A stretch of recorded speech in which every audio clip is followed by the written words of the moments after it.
자, 우리 제목 읽어보겠습니다. 시작. 세상을 이기는 믿음. 자, 세상을 이기는 믿음. 자, 한번 보겠습니다. 우리 지난주에 이어서 제가 믿음에 대해서 오늘 한 번 더 좀 말씀을 나누라는 마음 받아가지고 우리 한번 말씀 다시 한번 보겠습니다. 요한일서 5장 4절로 5절 우리 한 목소리 읽겠습니다. 무릇 하나님께로부터 난 자마다 세상을 이기느니라. 세상을 이기는 승리는 이것이니 우리의 믿음이니라. 예수께서 하나님의 아들이심을 믿는 자가 아니면 세상을 이기는 자가 누구냐? 아멘. 아멘. 자, 성경에 우리가 하나님께부터 우리가 예수님을 믿으면 우리가 하나님께부터 난 자라고 그랬어요. 그리고 세상을 이길 수 있다고 그랬어요. 그래서 세상을 이길 수 있는 승리의 키는 어디에 있느냐? 우리의 믿음에 있다. 그래서 우리가 하나님의 아들이심을 믿는 자마다 세상을 이긴다라고 말씀하고 있습니다. 그래서 우리가 세상을 이기는 그 승리는 뭐에 달려있냐? 믿음에 달려있다. 우리가 이렇게 말하는 거죠. 자, 그래서 우리 세상을 이기는 믿음에 대해서 우리 지난 주일날 얘기했던 거 잠깐 다시 한번 써머리하면 성경이 말하는 세상이 뭐냐? 구원이 필요한 세상. 그래서 우리 자신이라는 거죠. 그래서 요한복음 3장 16절 17절에 하나님이 세상을 이처럼 사랑하사 독생자를 주셨으니 이는 저를 믿는 자마다 멸망치 않고 영생을 얻게 하심이라. 그래서 하나님이 세상에 오신 것은 세상을 심판하러 오신 게 아니라 구원하러 오신 거다. 이렇게 말씀하시고 있죠. 그래서 하나님께서 세상을 사랑한다라고 말씀하실 때 우리 자신을 말하는 거고, 그 다음에 또 하나 성경에서 말하는 세상은 우리의 믿음으로 이겨내야 될 세상. 그래서 우리가 살고 있는 이곳이 바로 세상이다. 이렇게 얘기를 하고 있죠. 그래서 요한일서 2장에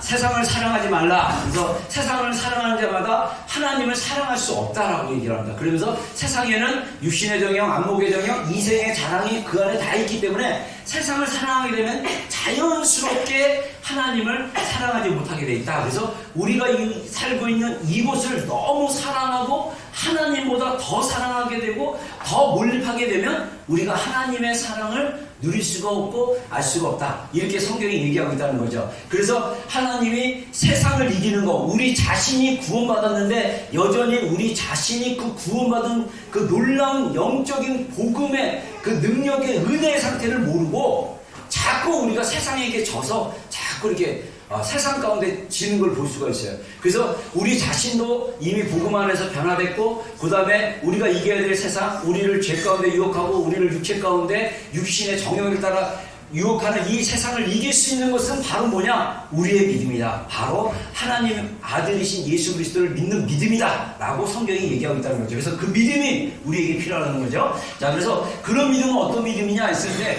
복음을 경험하는 믿음이 되어야 된다. 그래서 우리의 믿음이 단순히 나는 모태신앙이고 나는 성경에 대해서 알아, 나는 세례받았어, 침례받았어, 나는 성경 공부 이것도 끝냈고 이것도 하고 셀리도고 나는 집사하고 권사하고 장로고 심지어 목사하고 전도사하고 신학을 나왔어도 복음을 경험하지 않으면 우리가 하나님을 잘 몰라요. 그래서 복음을 반드시 경험해야 됩니다. 복음을 경험한다는 건 뭐냐면요, 복음에 나타난 하나님의 사랑, 십자가에서 예수 그리스도가 왜 나의 죄를 위해서 돌아가셨는지에 대해서 이게 머리로 이해되는 게 아니라 우리의 감정과 우리의 영으로 완전히 이해되기 시작했을 때 우리의 삶이 바뀌게 되는 거예요. 문제는 그게 경험되지 않으면 우리의 믿음이 여전히 세상을 이길 수 있는 믿음이 아니라는 것이죠. 그 다음에 그러한 경험을 도와주신 분이 누구냐면 바로 성령님이라는 거예요. 그래서 요한일서 5장에 성령님이 우리 안에서 증언을 하신다고 했어요. 테스트머니는 누가 하느냐? 성령님이 하시는 거예요. 성령님이. 그래서 우리가 성령님을 경험하고 성령님을 인격적으로 알아가고 하나님의 영이신 성령님이 우리에게 감동을 주기 시작하면 우리가 말씀을 깨닫게 되고 우리가 알게 됩니다. 여러분들, 제가 개인적으로 저는요, 하나님에 대한 갈망이 예수님을 믿기 전부터 있었습니다. 여러분들 잘 아시다시피 제가 모태 불교 신자로 태어났지만 제가 신적 존재를 알았고 어렸을 때 귀신의 몇 가지 귀신에 대한 체험들을 했기 때문에 제 안에 두려움이 있었고, 그 다음에 제가 가위도 굉장히 많이 눌리고 어둠을 두려워했던 사람이었는데 하나님을 믿고 나서 변화되고 나서 제가 하나님을 알기 시작했어요. 그리고 제가 이렇게 지나온 여정을 보면요, 제가 고등학교 3학년 때 기도원에서 하나님 살아계시냐 씨름하고 기도했을 때 하나님이 내 안에 성령님이 내 안에 임하셔서 인생은 나에게 시작해서 나에게로 돌아오는 게 인생이라고 내가 그때 가졌던 그 인생에 대한 진정한 고민의 답을 이 내 가슴 안에서, 머리로 들린 게 아니라 내 가슴에서 음성이 들렸어요. 그리고 나서 제가 눈이 떠졌어요. 하나님 살아계신 분. 그리고 내가 이 땅에 사는 거는 내가 하나님께로 왔고 하나님께로 다시 가는 게 내 인생이구나. 이 땅에서 가장 가치 있는 게 뭘까? 그래서 목사가 되겠다 해서 소명을 같이 받았어요. 근데 그리고 나서 한 4, 5년의 시간이 지났습니다. 그리고 군대 갔다 오고 신학교 한 학기 다니고 다시 복학해서 공부하는 과정 가운데 그냥 개인 기도 시간을 갖자. 1시간 기도하는 목사가, 앞으로 목사가 될 사람인데 1시간 정도 기도를 해야지 하는 성령의 감동을 받아 골방 가서 기도하는 중에 십자가의 사랑, 복음을 경험했습니다. 그전에는 복음을 경험했다라고 말할 수 없어요. 왜냐? 제가 복음을 경험하기 전에는 어땠냐면, 제가 금요 철야 같은 거 참석하면, 제가 이거 몇 번 간증했던 거지만, 교회, 제가 섬겼던 모교에 나이 든 권사님들이 있어요. 그래서 옛날 금요 철야는요, 진짜 금요일 저녁 10시나 11시에 모여가지고 새벽 3시까지 철야를 하는 거였어요. 근데 맨 앞에 그 마룻바닥에 이렇게 앉아있는데, 맨 앞에 할머니 권사님인데, 그 중에 특히 한 권사님, 지금 소천하시고 천국에 가시는데, 이분이 늘 기도할 때마다 우셔요. 그렇게 우시는 거예요. 그리고 맨날 찬송 18번이 나 같은 죄인 살리심. 근데 저는 그때 하나님 살아계신 거 경험했고요. 그리고 제가 이제 신학교로 결정했기 때문에 제가 1년 동안 또 기도 되게 열심히 했거든요. 신학교 준비를 한다고. 근데 그 할머니가 그렇게 우는 거에 대해서 이해가 안 되는 거예요. 그리고 내 안에 깊은 곳에 이 정도면 뭐 괜찮지. 내 의의가 있었던 거예요. 전 정말 착하게 살았거든요. 방황했던 시기 좀 빼놓고. 그리고 제가 정말 정직하고 거짓 없이 살려고 굉장히 내 나름대로 노력하면서 자아가 독립심이 강해서 내 문제는 반드시 내가 해결해야 되는 그런 사람으로 내가 살아왔어요. 근데 제가 복음을 이해를 못하니까 제가 하나님의 사랑을 정말 받기가 힘들었어요. 제가 복학하기 전에 학생부 교사로서 학생부 수련회를 갔어요. 기도원인데. 근데 그날 우리 전도사님이 설교할 때 오순절 성령 강림 임한 것처럼 성령 받자 그럴 때 제 안에 도전이 왔어요. 내가 오늘 밤에 저기 초대교회 성도들처럼 하늘에서 불이 내리는 걸 경험하리라. 그래가지고 진짜 죽기 살기로 기도했어요. 진짜 이 악물고 나의 의지로. 그러다 보니까 이 의지는요 한계가 있더라고요. 연약하더라고요. 되게 힘들더라고요.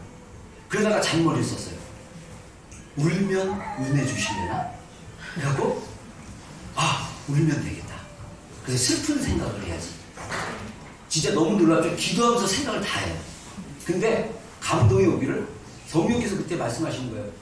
내가 중심을 보는 하나님인데 내가 너의 중심을 보는데 네가 겉으로 운다고? 겉으로 운다고 내가 모를까? 이런 음성이 제한테 들렸어요.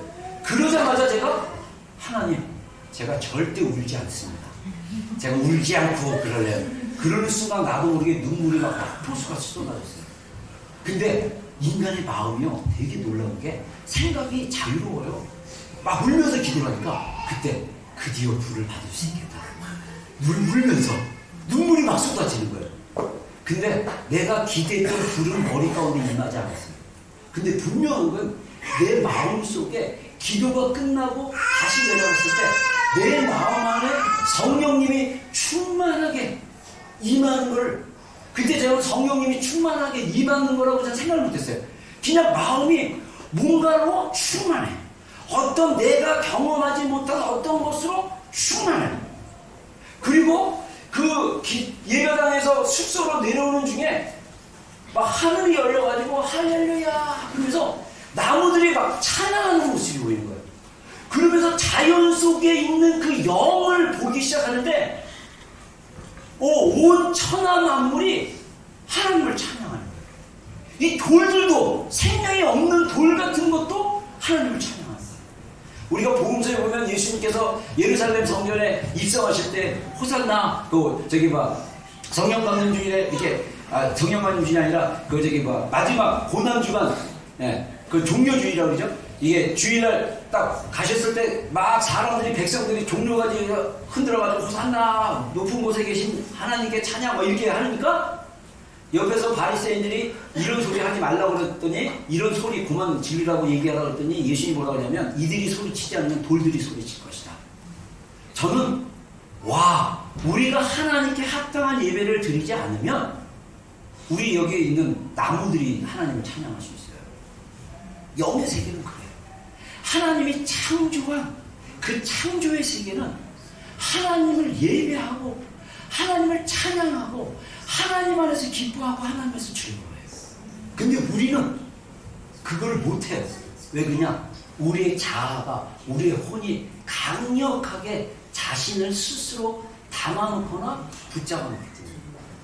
여러분, 제가 요즘 이제 새롭게 하나님을 알고 또 제 자신을 좀 알아가고 싶어가지고 인간에 대한 이해, 하나님을 찾는 거에 대해서 제가 연구하다가 애니어그램이라는 이렇게 영성적인 도구이면서 심리학적인 도구예요. 이 두 가지가 다 갖춘 거라고 하더라고요. 그래서 인간을 9가지 타입으로 분류하고, 그리고 인간 안에 있는 인간이 가지는 기본적인 죄, 어떤 사람은 분노가 죄고, 어떤 사람은 수치심이 죄고, 어떤 사람은 저 같은 유형은 무절제, 그 탐미 이런 게 죄고, 어떤 사람은 두려움이 죄고, 이런 식으로 죄의 유형이 다 다르다는 거예요. 부모나 자라온 환경 때문에. 근데 이 파트 부분을 우리가 직면하기 시작하면 어떤 일들이 일어나면, 이미 우리 안에는 복음으로 인한 하나님의 빛이 있다는 거예요. 이 빛이 발현을 해야 되는데, 밖으로 나와야 되는데, 이 빛이 못 나오도록 어떻게 비유하냐면, 타르라고 여러분들 그 아스팔트 깔린 거 저기 있잖아요. 이게 우리의 이 빛을, 우리의 그 영을, 우리의 자아를, 참된 자아를 덮고 있다는 거예요. 그래서 그 빛이 밖으로 못 나온다는 거예요. 그래서 그거를 벗겨주는 작업이 필요하다는 것입니다. 근데 이게 가능해요. 할렐루야. 이게 우리의 믿음으로 가능합니다.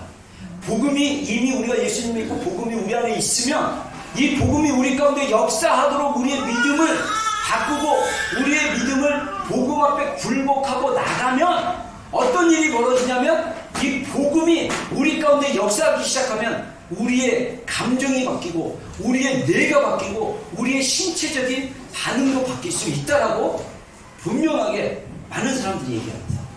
저는 그래서 우리가 정말 이 세상을 이길 수 있는 믿음, 이번에는 좀 약간 상담학적이나 좀 다른 관점, 그 세계관, 관점의 파트에서 한번 보겠습니다. 어떤 믿음인가? 자, 현대 기독교가 위기가 있다고 합니다. 제가 읽었던 책에, 이분이 신경학자, 크리스찬인데 신경학자이면서 정신과 상담 의사인데 미국에 계시는 최신 책입니다. 거기서 보니까 그분이 어떤 통계, 미국에 있는 크리스찬 통계를 냈는데, 미국 인구의 70%에서 82%가 자칭 그리스도인이라고 생각해요. 근데 미국에서 10대들이 임신하고 낙태하는 비율이 서구화된 국가 중에 가장 높다는 거예요. 그래서 20세 미만의 소녀가 34%가 낙태를 한대요, 미국에서. 이게 한 10년 전 다른가 그래요. 근데 독일이랑 프랑스의 이게 4배고요. 영국의 2배고, 일본의 3배입니다. 일본은 기독교인이 3%예요. 근데 미국은 자기가 그리스도인이라고 생각한 사람들이 70%에서 82%까지 생각해요. 근데도 불구하고 일본보다 20대 미만의 소녀들이 임신하고 낙태하는 비율이 일본의 10배. 우리 크리스찬들이 제대로 복음을 경험하지 못함으로써 이 예수님 안 믿는 나라들보다도 더 윤리적이지 못한다는 거예요. 자, 그 다음에 미국 상황입니다. 미국의 기독교인들의 28%가 청년들입니다. 젊은 청년들. 술 때문에 힘들대요. 근데 미국 전체 인구로 봤을 때는 88.5%밖에 안 된대요. 그러니까 안 믿는 청년들보다 그리스도인 청년들이 더 술 때문에 고민한다는 거예요. 아이러니컬하죠? 자, 남자들, 미국 남성의 64%가 한 달에 한 번 이상은 포르노를 본다고 합니다. 근데 이게 기독교인이랑 똑같아요. 기독교인들 예수님 안 믿는 사람들 똑같아. 자, 그 다음에 18세에서 34세까지 한 달에 한 번 보는 비율이 79%. 그러니까 10명 중에 8명은 포르노를 본다는 거예요. 한 달에 한 번. 이게 크리스찬이든 뭐든 상관없이. 전 미국인 중에. 그 다음에 31세에서 49세는 67%, 50세에서 68세까지는 50%. 기혼 남성은 55%, 미혼 남성은 70%. 자, 이게 사실은 미국에서만 해당되는 게 아니라 한국이든 뉴질랜드에 사는 코리안이든 뉴질랜드에 사는 사람이든 다 저는 해당된다고 생각해요. 여러분들 회개하셔야 돼요. 이거 포르노는요, 이 중독성이 있고요. 이 포르노를 보게 되면 이 하나님에 대한 영향이 어둠으로 덮게, 하나님의 영향을 못 받기 위해서 어둠으로 덮는 그런 역할을 합니다. 그런 자료들이 유튜브에 많이 있어요.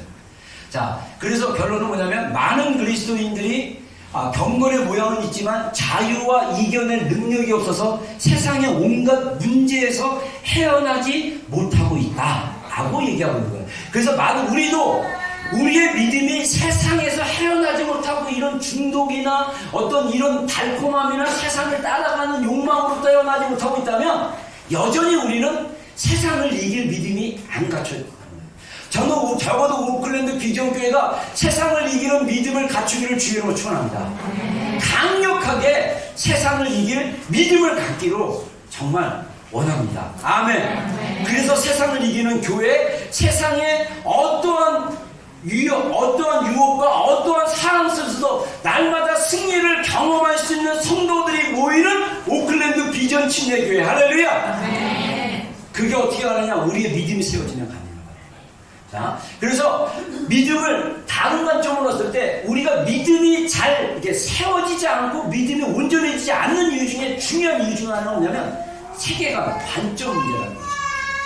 자, 그래서 하나님에 대한 왜곡된 시각을 가진 성도들이 꽤 많아요. 그런 사람들은 믿음이 없어요. 아까 얘기한 대로 자유와 자기의 삶의 문제에서 해결할 능력이 없는 이유가 뭐냐? 왜곡된 시각을 갖기 때문입니다. 어떤 왜곡된 시각을 갖느냐? 원하지 않는 환경, 문제들 때문에 하나님을 원망하는 성도들이 꽤 많다는 거예요. 예를 들면 아이나 자기가 암이 걸렸어요. 그래가지고 암 때문에 굉장히 힘들어요. 그러면 뭐라고 원망하냐면 하나님 왜 나에게 암을 주셨어요? 그래서 하나님을 막 원망하는 마음으로 괴로워하고 있어요. 또 어떤 문제가 있냐? 아이가 아프고 또 어떤 환경 때문에 아이가 너무 힘들고 막 이러면 하나님 왜 우리 아이에게 이런 일이 생겼나요? 나에게 왜 이런 일이 생겼나요? 이러면서 어떤 세상 속에 일어나는 모든 문제의 그 원망을 누구로 삼냐면 하나님으로 삼는 거예요. 이거는 잘못된 시각을 가졌기 때문에 이런 사람들 안에는 세상을 이길 수 있는 믿음이 없다는 거예요. 세상을 이길 수 있는 믿음은 하나님에 대한 올바른 관점을 갖는 것부터 시작합니다. 그래서 우리가 이 잘못된 관점을 가지면요, 두 가지 관점이 있는데 사실 많은 그리스도인들이 이런 관점을 가져요. 서구화된 기독교의 세계관인데 하나님의 관계를 법적인 관계로 본다는 거예요. 그래서 여러분들 하나님의 법, 하나님의 말씀 이렇게 얘기하면 여러분들 어떤 생각이 듭니까? 예를 들면 규칙, 그 다음에 규정, 레귤레이션, 그 다음에 또 뭐가 있을까요? 법, 막 이런 생각이 드는데 사실 우리가 성경을 하나님의 법이라고 말했을 때 이 법을 단순히 어떤 변호사와 판사와 검사가 싸우는 법으로 이해하면 우리가 하나님을 오해하는 경우가 굉장히 많다는 것입니다. 근데 하나님을 우리가 어떻게 이해해야 되냐면 하나님의 관계를 사랑의 관계로 봐야 된다는 거예요. 사랑의 관계. 아까 마침 제가 유튜브 찾아보니까 존 팔크 목사님, 친내기 목사님입니다. 이분의 그 설교, 3분 설교 중에 그 하나님 안에서 중요한 거. 하나님의 관계를 어떻게 생각합니까? 듀티보다는, 의무보다는, 법에 의해서 움직이는 것보다는 하나님을 사랑하기 때문에 마음에서 일어나는 마음과 감동을 가지고 자연스럽게 하는 것. 그래서 그거를 부부관계로 실제적으로 예를 들었죠. 여러분, 부부관계를 의무로 한다면 우리 그 관계는요 쌍막할 수밖에 없어요. 그 관계는 정말 힘들어요. 근데 그 부부관계를 사랑의 관계로 만듭니다. 근데 안타까운 거는 결혼하면 꼭 사랑이 변해요. 그거는 한쪽만 아니야. 둘 다 변해. 근데 변하는 이유는 뭐냐면 둘 다 얘기 들으면 다 실망했대. 그게 인간의 관계야. 인간의 마음이에요. 그래서 우리가 사실은 믿음에서 또 마음 부분을 다뤄줘야 돼요. 그래서 이 다음 파트가 이제 마음을 다루는 과정인데, 일단 여러분들 하나님이 우리를 사랑하는 거, 하나님의 말씀, 하나님의 법을 사랑의 관계로 이해한다면, 여러분들 하나님의 법을 이렇게 생각하면 어떨까요? 물리의 법칙, 건강의 법칙, 우리에게 유익하게 주는 어떤 원리.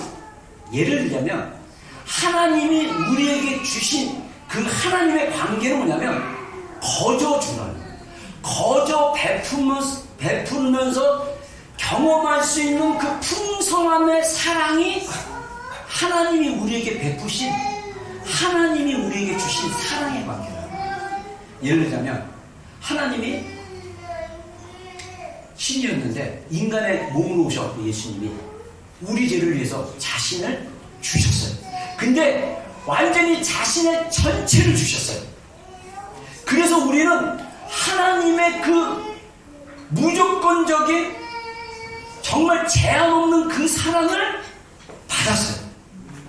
그래서 우리는 그걸 받았기 때문에 우리는 이 사랑을 어떻게 해야 되냐? 동일하게 풀어줘야 돼요. 그래서 책에 읽어보니까 어떤 비유가 나오냐면 이산화탄소 이야기를 합니다. 자, 우리가 숨을 쉬면 우리 안에서 이 숨이 뭐로 나옵니까? 이산화탄소, CO2 나와요. 근데 놀라운 거는 식물이 이렇게 내뱉잖아요. 그리고 식물이 내뱉으면 이산화탄소가 아니라 신선한 공기를 준대요. 그리고 식물이 이산화탄소를 먹는데요. 여러분 이거 놀랍지 않아요? 우리가 숨을 내쉬고 그 다음에 신선한 공기를 마시는 거예요. 근데 이게 공짜로 주신 거야, 하나님이. 그래서 이 공짜로 주신 그 은혜를 내가 제한하는 거야. 나는 이 공짜로 준 거를 누리고 싶지 않아. 그래서 비닐봉지를 목에다 쌌다. 그럼 어떤 일이 일어납니까? 죽죠. 여러분, 많은 사람들이, 제가 왜 이 복음을 경험하는 게 중요하다고 얘기하냐면, 많은 사람들이 사랑은 갈구해요. 우리 인간은 하나님의 형상으로 지음을 받았기 때문에, 하나님의 이미지로 지음을 받았기 때문에 사랑을 찾고 사랑을 구하고 사랑을 누리고 사랑을 경험해야 돼요. 근데 이게 하나님으로부터 해결돼야 진정한 사랑을 경험하게 되는데, 안타깝게도 자꾸 인간적으로 보내요. 인간적으로. 그래서 아까 얘기한 애니어그램의 방식으로 보면요, 내 안에 있는 그 죄성으로 안정감을 누리려고 하고, 그 죄성으로 존귀한 존재인 것을 인정받으려고 그러고, 그 죄성으로 평안을 누리려고 그러고, 그 죄성으로 뭔가 기뻐하려고 자신의 방법으로, 인간의 방법으로 하는 거예요. 이걸 마치 뭐냐면 스스로 비닐봉지를 쓰고 숨을 쉬겠다고 하는 거랑 똑같다는 거죠. 여러분, 우리가 생각을 바꾸셔야 돼요. 하나님은 여러분이 생각한 만큼 무서운 분이 아니에요. 하나님은 사랑의 하나님입니다. 하나님의 사랑이 너무 놀라워요. 그래서 하나님의 사랑이 너무 놀라워서 우리는 하나님의 사랑 때문에 다른 사람을 사랑할 수 있어요. 로마서 13장 10절인가 보면요, 이웃에게 악을 행하지 말라. 이웃에게 사랑을 행하는 것이 온 율법의 완성이다, 이렇게 말씀하세요. 그리고 갈라디아서 5장에 보면 이웃을 사랑하는 것이 율법을 온전케 한다. 율법의 전부는 뭐냐? 이웃을 사랑하는 거다. 근데 우리가 이웃 사랑이 되게 힘들어요. 특별히 우리의 이웃, 남편, 아내, 그리고 우리 친척, 가족, 가까운 사람. 자식은 사랑해요. 내 뱃속으로 났으니까. 자식은 사랑해요. 나를 닮았으니까. 근데 나랑 만난 이 배우자는 사랑 안 해요. 사랑하는 마음이 떠났어. 왜 그렇습니까? 사랑이 메말랐기 때문에. 정말 우리가 하나님의 사랑을 경험한다면 우리가 진짜 아름다운 꽃도, 진짜 들핀 이 들풀도 사랑할 수 있어요. 하나님의 사랑이 우리 가운데 풀어지잖아요. 자연스럽게 이 사랑이 우주를 향한대요. 자연을 향하고. 그래서 그전에는 아무 생각 없이 풀 보면 막 이렇게 꽃을 꺾고, 제가 어렸을 때 개미 죽이는 걸 되게 좋아했거든요. 여러분들 개미를 돋보기로 태워 죽인 적 있어요? 옛날에 그 초등학교 때 이제 이게 과학 시간에 돋보기 원리를 배워갖고 검은 비늘을 갖다 해야 되니까 막 금방 불이 붙어요. 그러니까 친구들이랑 생각하기를 개미도 타나? 그래갖고 시커먼 개미 잡아가지고 실제로 그거 했어요. 근데 저는 한 번도 마음의 양심에 꺼리낌이 없어요. 생명이 소중하다는 걸 잘 몰랐어요. 근데 하나님을 더 사랑하고 하나님의 사랑이 우리 안에 흘러가잖아요. 작은 것도 소중한 걸로 느껴져요.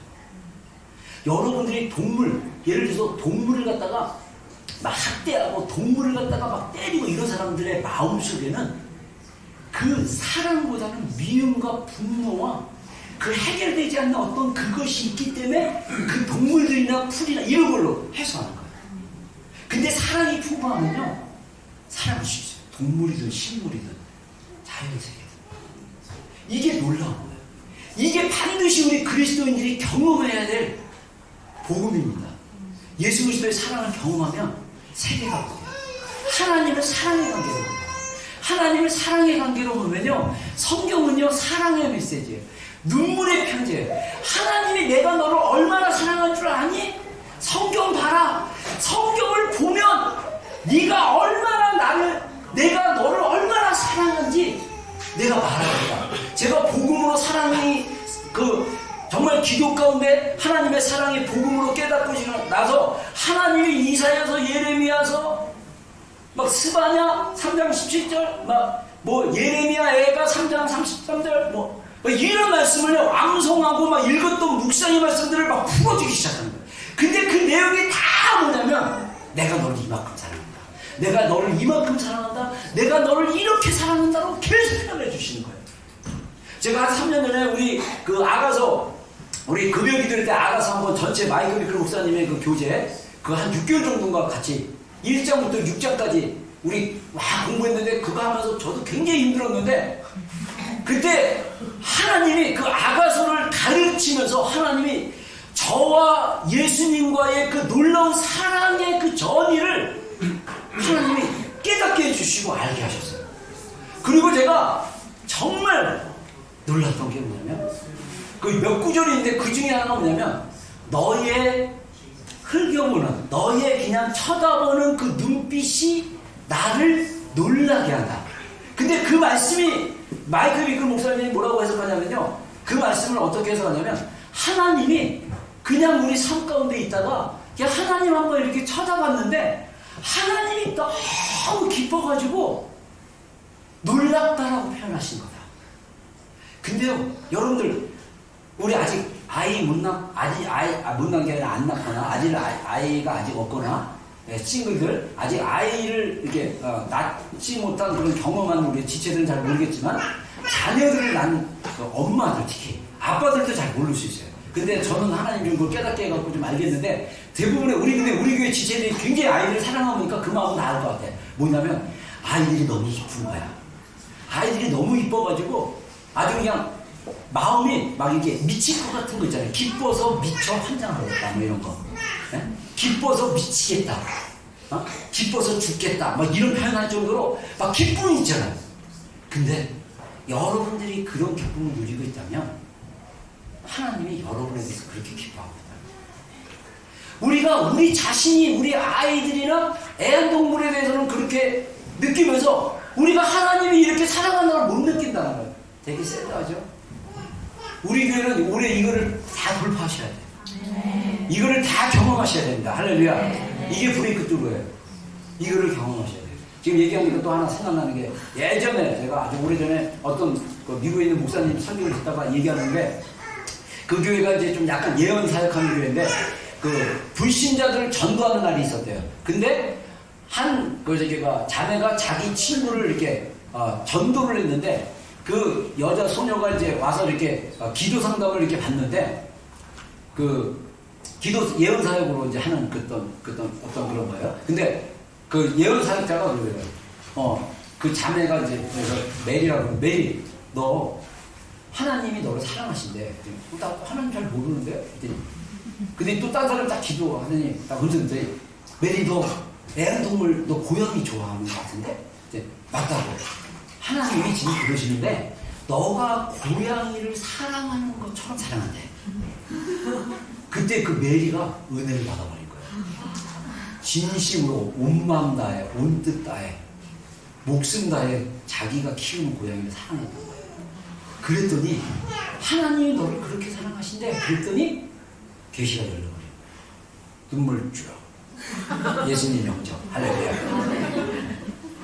우리가 하나님을 사랑하면, 근데 인간의 죄성은요 희한하게 뭐냐면 안 믿으려고 해요. 바꾸셔야 돼요. 하나님은 사랑이 하나님입니다. 아멘. 자, 그 다음에 두 번째, 그래서 잘못된 세계관으로 해서 한 케이스를 얘기해요. 자, 이분 혹시 아는 사람 손 들어보세요. 미국 분입니다.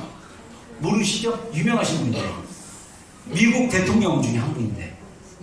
좀, do you know? Who is this? 예, 박수 한번 치세요. 야, 네. 이분이 대통령이시거든요. 이분이 1945년에 돌아가셨는데 안타깝게도 이분의 주치의와 그때 미국의 의학계가 잘못된 관점을 가진 거예요. 이분이 고혈압으로 돌아가셨거든요.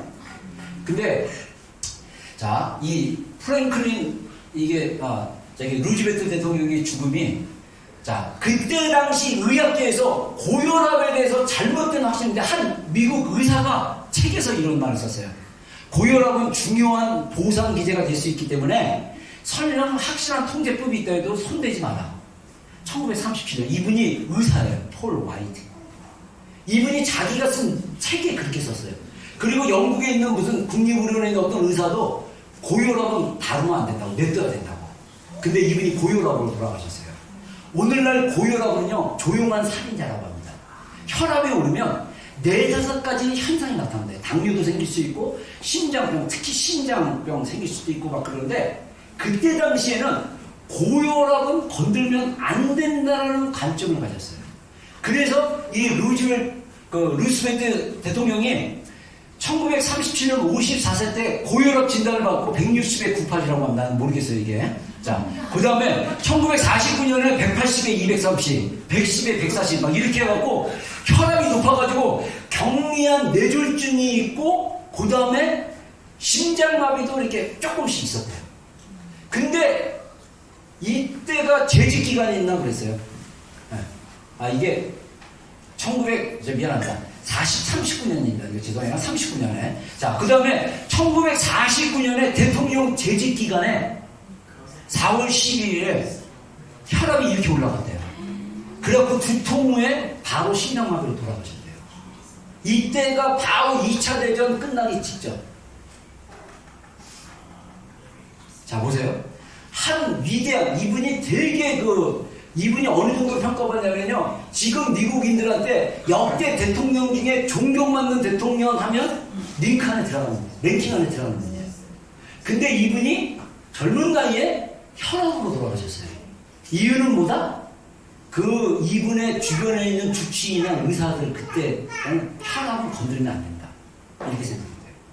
저는 우리의 믿음의 돌파가 일어나지 않고 여전히 믿음에서 하나님의 깊은 관계 안에 들어가지 못하는 성도들이나 목회자들이 하나님과의 그 관계를 사랑으로 보지 않으면요 오해하게 돼요. 저도 그렇게 오해했던 목사 중에 하나입니다. 제가 옛날 책들의 10년 전 책만 보면요 제가 항상 책을 사면요 이름과 그 책을 구입한 날짜나 책을 읽기 시작한 날짜를 꼭 써요. 연도까지. 저는 꼭 요일까지 써야 돼요. 월요일, 화요일 뭐 이렇게. 네. 근데 제가 10년 전에 썼던 거를 보면요 예수 그리스도의 종, 나는 종이다. 이 종은 샤타 마우스하고 무조건 주님 섬겨야 된다. 이런 마음을 가지고 열심히 주님을 섬기는 자였어요. 근데 하나님이 사랑의 관계로 저를 풀어주셨어요. 아까 얘기한 대로 30년 전에 복음을 경험하고 사랑을 경험했는데 이것을 삶 속에 적용하는 걸 잘 몰랐어요. 그래서 그냥 목사로서 그때 당시만 해도 지금도 마찬가지예요. 지금도 그래서 많은 목회자들이 종으로 생각해요. 그냥 하나님이 시키면 그냥 해야 돼. 이렇게 생각하는데 지금은요, 패러다임이 바뀌었어요. 새로운 하나님의 패러다임이 열렸습니다. 우리는 하나님의 자녀이고 하나님의 친구이고 더 나아가서 신랑 대신 예수님의 신부예요. 그래서 우리는 예수님을 사랑하는 러버예요. 연인이에요. 워커가 아니에요. 예수님을 위해서 열심히 일하는 워커가 아니라 예수님을 사랑하는 러버로서 일하는 거예요. 그래서 우리가 하나님의 일을 할 때 연인으로 일하는 거랑 워커로 일하는 거랑은요, 천지차이입니다. 우리는 사랑으로 일할 수 있어야 돼요. 사랑으로 하나님을 예배할 수 있어야 돼요. 이게 중요한 영역이다. 이렇게 얘기할 수 있고요. 자, 믿음과 우리 마음이 있습니다.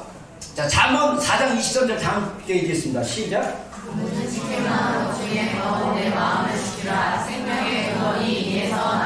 예, 제가 여러분들에게 계속 강조하겠죠. 우리의 마음을 지키는 게 굉장히 중요하다. 이 마음은, 성경에서 말하는 마음은 이게 영인지 혼인지, 저는 이게 두 가지가 다 이렇게 어쩔 때는 우리의 혼을 얘기하고 어쩔 때는 우리의 영을 얘기하고, 그래서 제가 지난주에 얘기한 것처럼 이분설로 해서 영과 혼이 어쩔 때는 같을 수도 있겠다는 마음이 들어요. 그래서 여기서 마음이라는 건 우리의 감정일 수도 있고 우리의 생각일 수도 있고 우리의 또 뭐 영일 수도 있고, 난 그렇게 적용이 되는데, 중요한 건 이 마음이라는 게, 제가 아까 얘기했던 심리학자 미국에 있는 크리스찬 분이 이렇게 얘기해서, 그분 책에서 뇌는 하드웨어예요. 근데 우리의 마음은 소프트웨어로 비교할 수 있다는 거예요. 그래서 좋은 컴퓨터가 되려면 하드웨어가 좋아야 돼요. 근데 이 하드웨어가 좋은 게 작동이 되려면 그 컴퓨터 안에 있는 이 소프트웨어가 작동이 잘 돼야 돼요.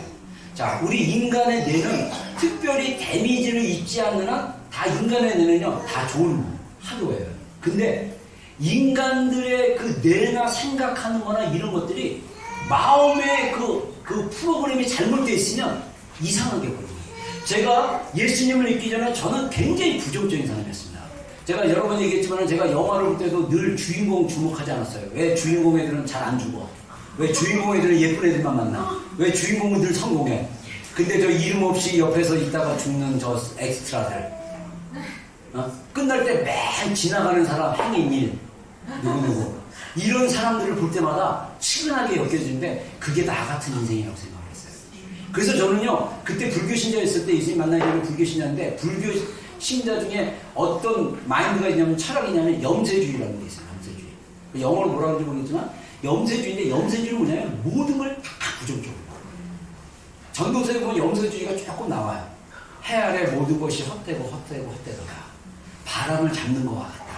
근데 전도서의 결론은 뭐냐면, 해 너머에 하나님의 놀라운 역사가 있다는 것을 은유적으로 보여주는 거예요. 그래서 저는 인생이 다 허무했어요. 저의 인생도 허무하고, 그래서 늘 부정적이었어요. 농담도 다 비판적이고 부정적이에요. 근데 어렸을 때 부정적인 그 영향을 받아가지고 제 마음 안에 소프트웨어가, 이 부정의 소프트웨어가 있었고 아직도 조금 남아있어요. 그리고 나도 모르게 실수하는 경우 부정적으로 말을 해. 그리고 상대방의 기분을 나쁘게 해. 나의 원래 의도는 좋게 하는 거였어요. 상대방에게 반갑다고 얘기하고 사랑한다고 표현을 했는데, 그게 상대방에게 불쾌감을 주고 화를 내게 하는 거야. 왜 그렇습니까? 어렸을 때부터 받은 소프트웨어가 아직 치유가 안 됐어. 좀 많이 좋아졌는데 아직도 이 바이러스가 아직 치유가 안 된 거야. 그래서 우리의 마음을 자꾸 업데이트하는 게 중요해요. 저는 이게 치유라고 생각합니다. 그래서 우리 마음속에는요, 컴퓨터로 따지면 영적인 바이러스가 있어요. 영적인 바이러스가 감염될 때 우리의 마음이 혼란스러울 수 있어요. 저는요, 그래서 내적 치유가 반드시 필요하다고 생각합니다. 내적 치유를 하게 되면요, 반드시 부모의 관계를 반드시 직면해야 돼요.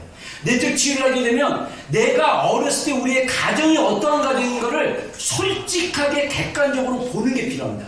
이거를 덮어놓고, 그리고 부모님의 관계도 나는 괜찮아, 우리 부모님들은 다 착해, 다 좋아. 맞아요, 착하고 좋으신 분이에요. 근데 이분들이 연약한 거 말미암아 우리에게 알게 모르게 우리를 힘들게 하고 괴롭게 만들어서 우리가 방어 기제로 말미암아 우리의 죄성을 가질 수 있도록 만드는 여건이 있어요. 제가 읽었던 어떤 책 보니까요, 예를 하나 들는데 아이는 되게 즐거운 아이예요. 성품이 타고난 게.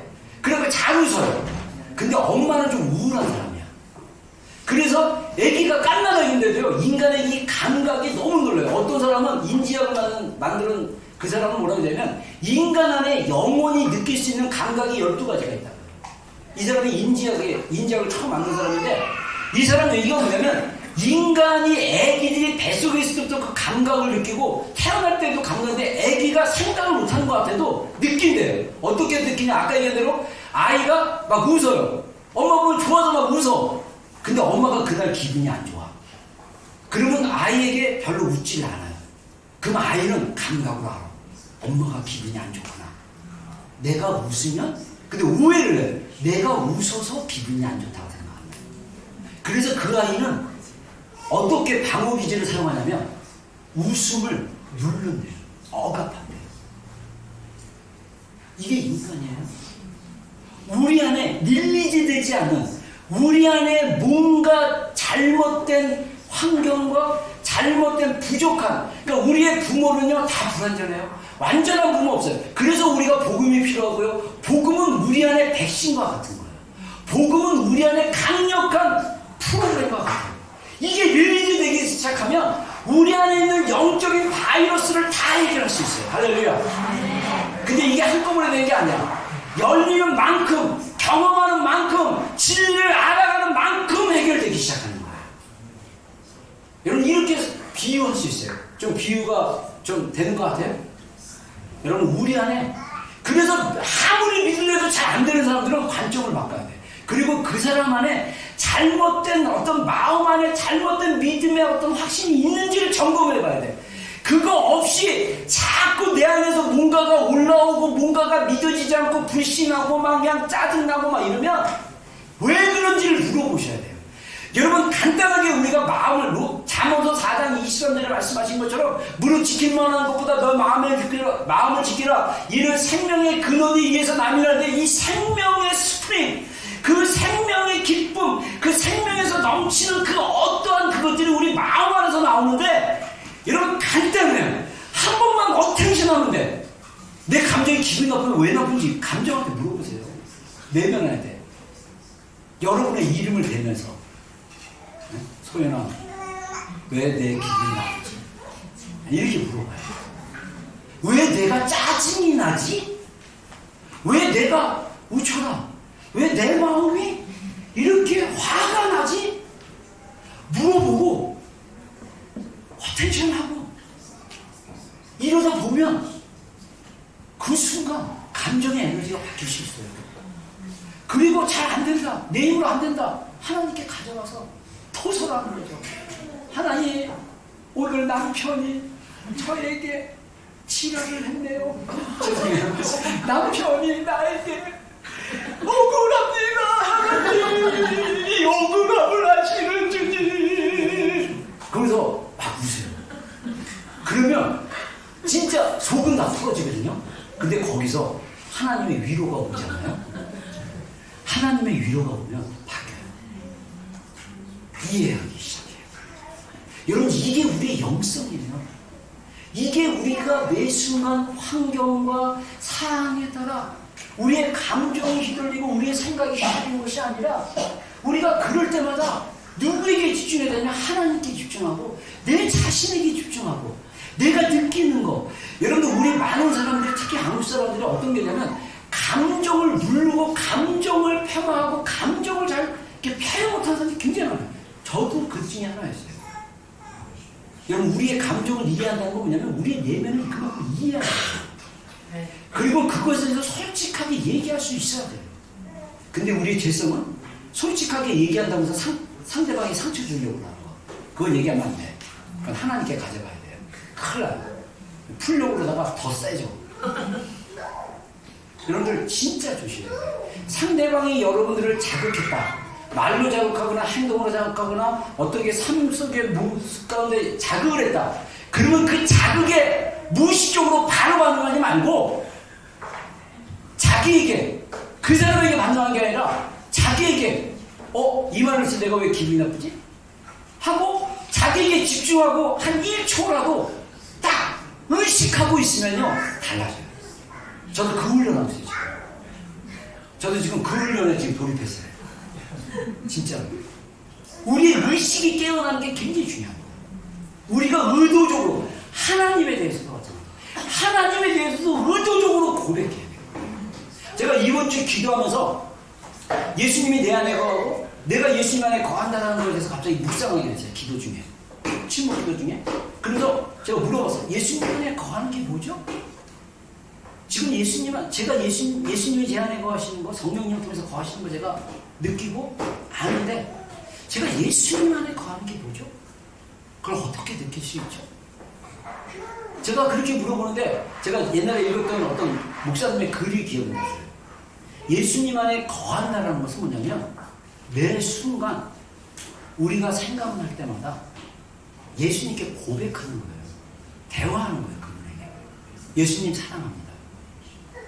예수님, 여러분들이 말하고 싶은 언어들을 가지고 예수님께 말하는 거예요. 근데 이분이 내 안에 계시는데 이분이 또 내가 그분 안에 있어. 이게 신비인 거예요. 신앙이라는 게 너무 신비한 거예요. 여러분, 우리의 삶을 하나님의 신비로운 은혜의 경험으로 보면 신비한 게 너무나 많아요. 신기해요. 신비해요. 놀라워요. 하나님이 그러신 거예요. 그거를 우리가 알아야 돼요. 경험할 수 있어요. 이러려면 우리가 복음을 깊이 경험하는 만큼, 그리고 이 복음을 통해서 내가 얼마나 연약한 죄인임을 알고, 내가 어떤 유형의 인간이었고, 내가 어떤 어렸을 때 환경 때문에 내가 어떻게 상처를 받았고, 내가 어떻게 이것 때문에 내가 이것을 무의식적으로 피하고 해결하고 사람들에게 그렇게 보이려고 하는구나. 두 가지 큰 유형이 있어요. 하나는 뭐냐면 다른 사람을 너무 의식해. 다른 사람을 너무 의식해갖고 다른 사람이 나를 어떻게 보는지, 다른 사람을 섬기는데 너무 집중하고 자기를 못 들보는 사람이 있어. 반대로 다른 사람은 별로 신경 안 써. 자기한테는 관심이 있어. 자기한테 너무 관심이 있기 때문에 너무 자존심이 낮고 가치관이 낮고 막 이런 사람들이 또 있어요. 근데 다른 사람은 별로 신경 안 써. 둘 다 병든 거예요. 나도 신경 쓰고 이웃도 신경 쓰고. 할렐루야. 내 안에 주님이 계시고 내가 주님 안에 있는 거, 이거를 경험해서 우리의 이웃과 우리의 주변과 우리의 가족과 하나 되는 거예요. 이게 하나 되는 경험입니다. 자, 그래서 여러분, 그래서 이 믿음이라는 게 얼마나 중요하냐면요, 2011년에 예일대학교에서 실험을 했대요. 그 책에 보면 도발적인 실험이었다 얘기합니다. 이 도발적인 실험은 뭐였냐면 46명을 딱 두 그룹으로 나눴습니다. 자, 두 그룹으로 나눠갖고 2주간 동안 A그룹에게는 620칼로리의 주스를 주는 거예요. 그래서 이것만 하루에 2번 먹어라. 그러면 여러분들 이렇게 좀 몸이 이거 먹어보라 그래요. 620칼로리에서 지방하고 당분이 굉장히 많은 거를 이제 46명을 먹고 A그룹, B그룹에 설명을 해주는 거예요. 그래서 A그룹이 2주 동안 실험을 하는 겁니다. 그리고 B그룹은 140칼로리밖에 없는데 이거는 영양분만 있는 거예요. 아주 좋은 것만 들어갔다고 얘기하고 2주 동안 먹겠어요. 하루에 2번. 그랬더니 2주 후의 결과가 글레린이라는 호르몬인데 이게 공복에 이렇게 나오는 어떤 그런 거래요. 근데 이게 치수가 같이 나오겠습니까? 다르게 나오겠습니까? 다르게 나오죠. 이 620 칼로리 A그룹은 정말 자기가 배부르다고 생각을 해가지고 이 수치가 낮게 나오고, 이 140칼로리를 먹는다고 생각했던 B그룹은 이 글로린이 굉장히 높게 나왔대요. 왜냐하면 자기가 배고프다고 느꼈나 봐. 근데 놀라운 거는 뭐냐면 속임이었어. 똑같이 360칼로리 주스를 똑같이 줘. 근데 둘 다 믿음대로 된 거야. 그래서 이게 뭐냐면 신경학에서 연구자래요, 의사들이. 신경과 마음의 심리 상태를 얘기해요. 사람의 몸은 마음이 믿는 대로 움직인다. 여러분, 이거는요 뇌과학자들도 얘기해요. 신경학자들도 다 얘기해요. 지금 과학이 엄청 발달돼가지고 여러분 더 깊게 나가면요 재밌는 얘기가 굉장히 많아요. 우리 인간의 기본적인 DNA는 잘 안 바뀌는데 그 DNA에 영향을 주는 그 효소라든가 그 영향을 주는 어떤 것들이 있대요. 그 영향을 주기 위해서 우리가 약을 먹으면, 우울증 환자들이 약을 먹으면 이 우울한 감을 좀 높이고, 조현증이라고 해서 정신분열증 있는 분들은 약을 먹으면 그 정신을 디스오더된 이 마음을 이게 맞춰주잖아요. 근데 화학물질이 몸에 들어가면 뇌를 자극해가지고 뇌가 그 사람의 마음을 자극을 해주는 거예요. 반대로 우리의 마음이 병들어 있으면 뇌가 손상을 입는다는 거예요. 그래서 마음의 성경에서 말하는 게 뭐냐면 생명의 근원이 마음에 있다는 거예요.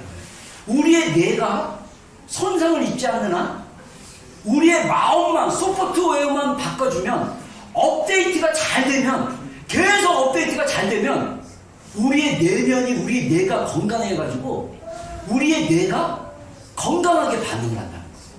이게 믿음의 세계예요. 여러분, 여러분들이 믿으려고 하는데 잘 안 믿어져요. 여러분의 깊은 곳에서 아직 그 믿음의 확신이 없기 때문에 정말 믿기를 주의 이름으로 축원합니다. 제가 여러분들 복음 다시 설명하면서 제 안에 확신이 왔어요. 이 확신은요, 제가 믿어야지 해서 하는 확신이 아니에요. 하나님이 주신 확신이에요. 복음 안에 다 있다. 복음 안에 능력이 있다. 복음을 경험하는 자. 근데 이 복음을 경험하는 게 바로 세상을 승리하는 믿음을 경험하는 거예요. 여러분, 성경의 예를 들겠습니다. 성경에 나타난 믿음의 사건, 제가 세 가지, 마지막 결론까지 3가지 얘기했는데, 혈병 아는 여인, 마가복음 5장 배경에 보면요, 12년 동안 몸에서 막 피가 막 나와서 이게 멈추지 않는. 그래서 성경 안에 앞에 좀 읽어보면 뭐냐면 의사들에게 제사를 다 처분해서 고치려는데 못 고쳤어요. 근데 이 여인이 예수님에 대한 소문을 들은 거예요. 소문을 들었는데 예수님의 모든 질병을 고치시는 분이라는 소리를 들은 거예요. 그러자 이 여인이 어떤 마음이 들었냐면, 내가 예수님의 옷이라도 만지면 병이 낫겠다라고 믿음이 생겼어요. 그래서 이 여인이 예수님이 모이는 그 자리로 갔어요. 근데 예수님은 그때 이동 중이었어요.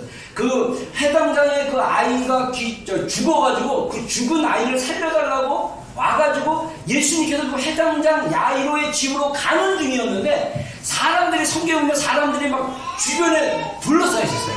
근데 그때 당시 이 유대 여자는요, 남자들하고 이렇게 같이 있거나 이런 건 안 돼요. 그때 관례상, 문화상. 근데 이 여인이 담대하게 남자들 주변에, 남자들은 제자들입니다.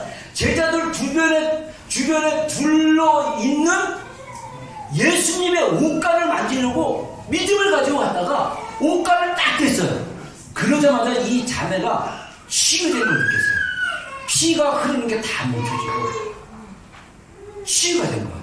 근데 예수님은 자신에게 치유의 능력이 나온 걸 느낀 거예요. 그래서 누가 나에게 손대냐? 베드로 형님께서. 사람들이 많아서 믿는다. 아니다, 나에게 능력이 나간다. 그때 여인이 그 앞에 무릎 꿇어서, 예수님, 제가 손댔습니다. 여자여, 너의 믿음이 너를 구원하였다. 할렐루야.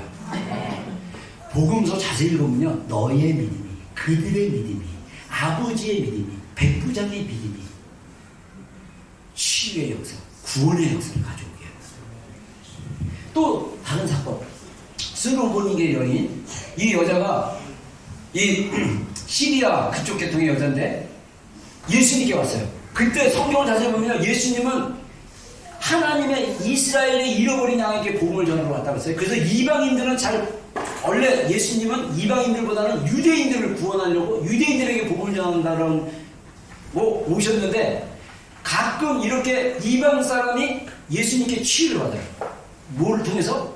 믿음을 통해서. 그 여인이 이 여인인데, 이 여인은 아이가 귀신이 들렸어요. 그래갖고 예수님께 와가지고, 예수님, 저희 아이를 고쳐주세요. 귀신 들렸습니다. 고쳐주세요. 그랬더니 예수님이 뭐라고 말하냐면, 자녀에게 준 떡을 개에게 줄 수 없다. 비유적으로 말씀하셨어요. 또 이렇게 상처 있는 우리 성도들은 예수님 어떻게 이 자매한테 막 이렇게 막 개라고 얘기할 수 있어? 막 나한테 개라고 하는 것처럼 막 느껴질 수 있는데, 거기에 초점받지 마시고요. 이 여자에게 초점을 맞춰요. 예수님께서 관례적으로 그 얘기를 했지만 예수님은 그 여인의 믿음을 테스트하고 싶은 거예요.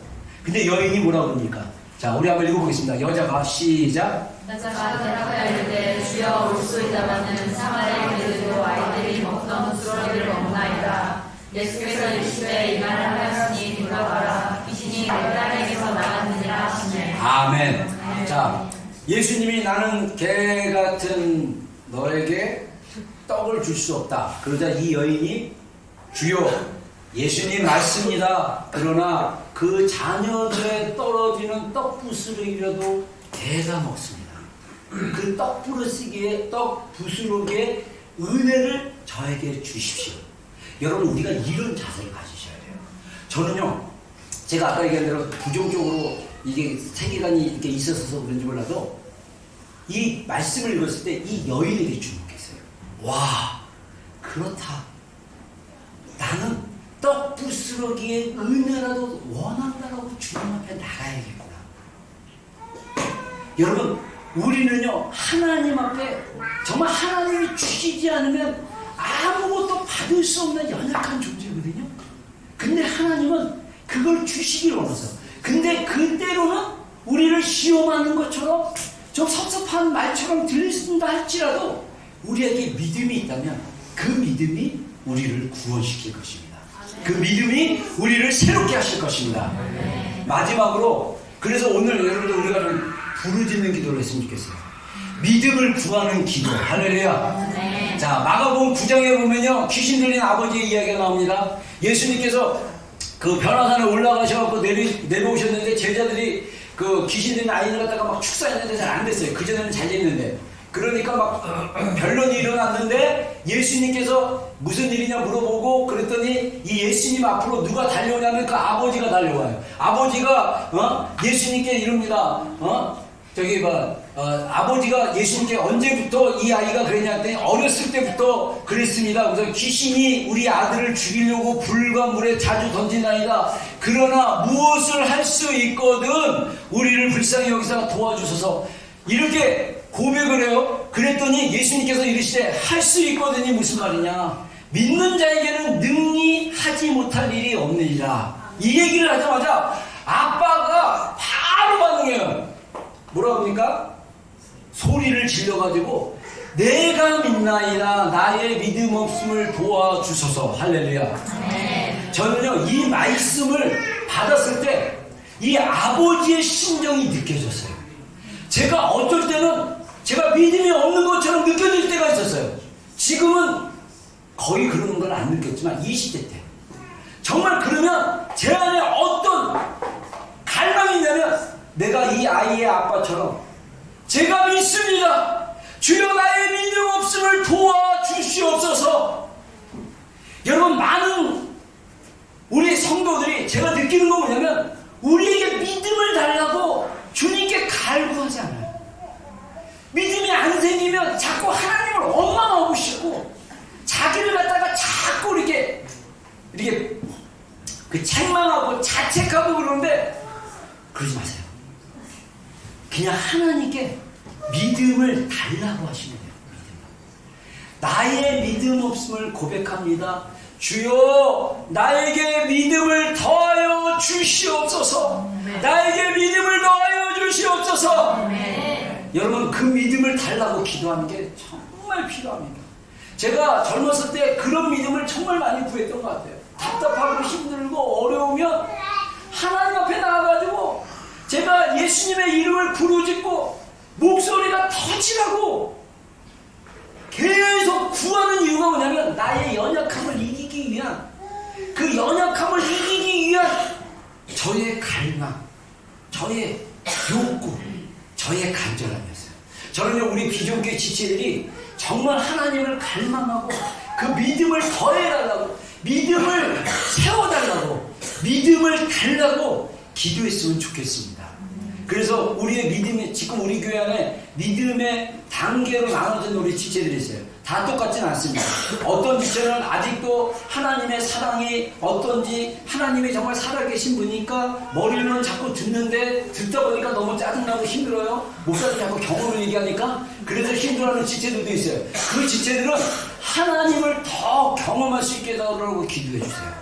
여러분들도 어떤 지체들은 하나님을 어느 정도 경험했어요. 하나님의 사랑도 느꼈어요. 근데 아직까지도 십자가에 나타난 놀라운 하나님의 그 사랑이 아직까지도 깊이 계시지 않아가지고 계속적으로 좋았다가 힘들었다가 좋았다가 힘들었다가 이런 상태라면 이제는 정말 내 믿음의 브레이크 뚜루 해가지고 이제 떨어지고 올라가고 온 거 없이 정말 영적으로 이제는 계속적으로 상승해 있는 과정까지 가게 해달라고 우리가 기도하면 돼요.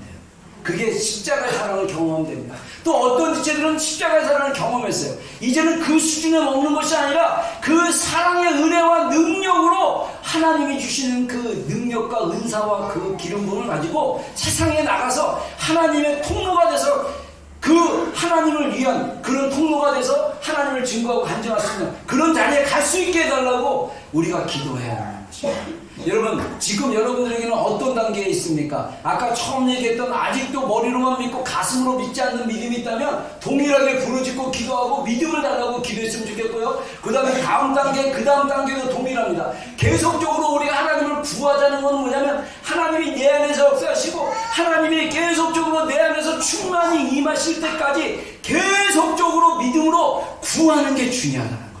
그래서 제가 정말 우리 공동체에 원하는 게 뭐냐면 금요기도에 토요기도에 반드시 좀 왔으면 좋겠어요. 기도 훈련을 받으셔야 되고요. 하나님이 저한테 우리 교회가 어느 단계까지 가야 되냐고 말씀하시냐면 우리 공동체가 개인의 시간을 하루에 30분이라도 하나님과 1대1로 조용히 하나님 만나고 하나님과 교제하는 시간까지 가요. 제가 이번 주도 계속 이렇게 지난주는 제가 이렇게 아무튼 뭐 일이 있거나 이래서 잘 이렇게 몸이 회복되냐고 힘들었는데 이번 주 제가 일주일 동안 지나오면서 제가 하나님 앞에 매일 잠잠히 또는 방언으로 이렇게 기도하면서 머물면서 이게 하나님 안에 안식하고 하나님과 계속적으로 하나님께 집중하는. 그래서 예전에 제가 3년 전인가 원띵 룸이라고 그래가지고 이쪽 A4에 하나로 해가지고 코팅지 나눠져가지고 그거 안방에다 붙이고 한 명씩 부부가 교대로 들어가서 기도하라고 제가 권면했죠. 그런 것처럼 우리가 계속적으로 골방을 지키는 기도가 굉장히 필요한 거예요. 저는요, 우리가 같이 모여서 기도하는 것도 되게 좋지만 혼자 기도하는 게 그렇게 좋아요. 조용하게 혼자 기도하잖아요. 차 소리가 너무 잘 들려요. 시계 소리도 치카치카 내 주변에 있는 소리 나는 모든 소리가 다 들려요. 근데 중요한 거는 그 소리에 집중한 게 아니라 내 내면에 집중하고 예수님께 집중하고 그래서 예수님 안에 들어가고 그래서 그냥 예수님은 사랑받으신 분입니다. 예수님, 저는 사랑받는 자입니다. 그냥 그런 기도만 10분, 5분 집중하는 거예요. 그러면 제 몸 안에 주님의 그 움직이심, 주님이 나와 이렇게 함께 한다는 것을 느낄 수 있어요. 여러분, 우리 안에 주님이 살아계시고 이분이 우리를 만나기 원하세요.